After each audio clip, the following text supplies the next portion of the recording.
ఇందులో ఉమ్మడి ఆంధ్రప్రదేశ్ వ్యయము తెలంగాణ వాటా అంటే 1956-57 నుంచి 2013-14 వరకు 41.68% ఖర్చు చేసినట్టుగా గంపగుత్త లెక్క తీసినారు. ఇది మనందరికీ తెలుసు అధ్యక్ష. వాస్తవానికి తెలంగాణ ఉద్యమం ఎందుకు వచ్చింది, ఈ పోరాటాలు ఎందుకు వచ్చినాయి, 69లో ఎందుకు పోరాడినాం అంటే తెలంగాణకు నిధులు తెలంగాణ ప్రాంతంలో ఖర్చు పెట్టాలనే జెంటిల్మెన్ అగ్రిమెంట్ను అమలు చేయకపోవడం వల్లనే ఆ రోజు తెలంగాణ ఉద్యమం వచ్చింది. అంటే దాని మీద గతం మీ కాంగ్రెస్ పార్టీయే, అప్పుడున్నటువంటి కాంగ్రెస్ ప్రభుత్వాలు మరి చాలా కమిటీలు వేసినారు.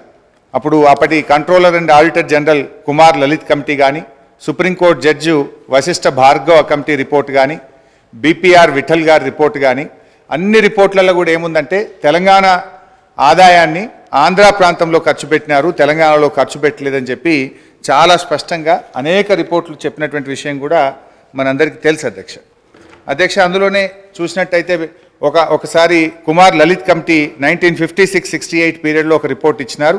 తెలంగాణ రెవెన్యూ ఇన్కమ్ 102 కోట్లు అయితే మరి Telangana funds spends in Andhra reason 34.09 కోట్లు అని చెప్పి అప్పుడే ఒక రిపోర్ట్ కూడా ఇచ్చారు అధ్యక్ష.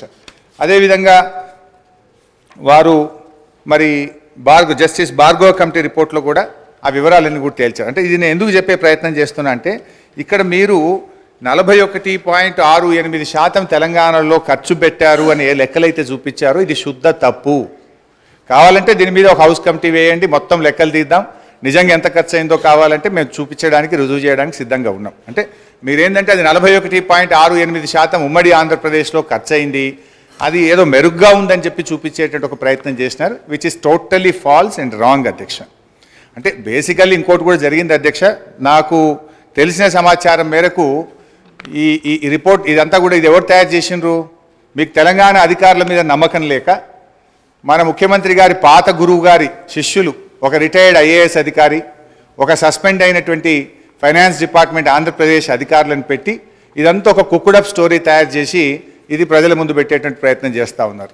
సరే, ఆ వివరాలు వాస్తవాలు వచ్చినప్పుడు నేను అన్ని విషయాలు కూడా బయట పెడతాం అధ్యక్ష. నో, ఐ వుడ్ లైక్ మాకు తెలుస్తాయి కదా, అందుకే మాకు తెలిసిన సమాచారం మేరకు అన్నాను. సరే అధ్యక్ష, పేర్లు చెప్పమంటే చెప్తా, ఆధారాలు చూపించమంటే చూపిస్తా. అట్లా నేను ఎందుకంటే అలా బోదలుచుకోలేదు. సో అధ్యక్ష, ఈ మొత్తంగా ఈ రిపోర్ట్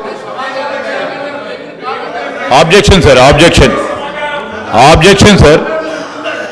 సార్ సమాచారం పూర్తి స్థాయిలో నిర్ధారణ చేసుకున్న తర్వాత ఫ్లోర్ మీద మాట్లాడితే బాగుంటుంది సార్. వారు సీనియర్ శాసనసభ్యులు.